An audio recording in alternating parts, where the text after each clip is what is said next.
নৱগ্ৰহত মুকলি ভাৰতৰত্ন লোকপ্ৰিয় গোপীনাথ বৰদলৈ স্মৃতি সৌধ পত্নী হৰবালা বৰদলৈৰ স্মৃতি সৌধ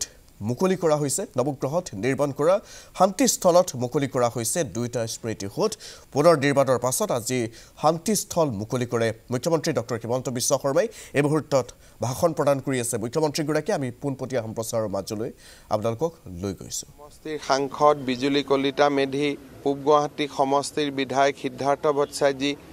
পৌৰ নিগমৰ মেয়ৰ মিগেন খৰণীয়া আৰু লোকপ্ৰিয় গোপীনাথ বৰদলৈৰ সুযোগ্য পুত্ৰ বলিন বৰদলৈ আমি সকলোৱে আজিৰ এই সুন্দৰ অনুষ্ঠানটোৰ সাক্ষী হ'বলৈ পাই গৌৰৱ অনুভৱ কৰিছোঁ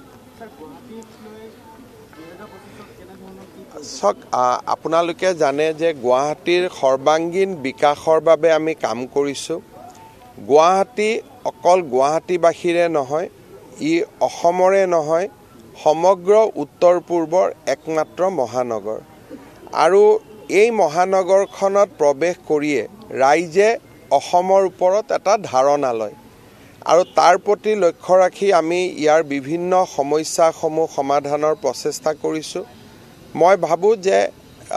যিমানবিলাক আঁচনি চলি আছে এই গোটেই আঁচনিবোৰ সম্পূৰ্ণ হ'লে মহানগৰীখনে আন ভাৰতৰ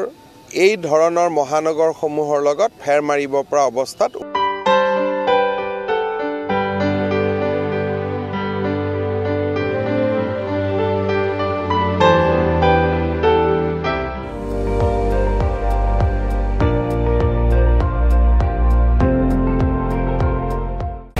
আপুনি চাই আছে ND24 সৰ্বশ্ৰেষ্ঠ নহয় সৰ্বোত্তমৰ দৌৰ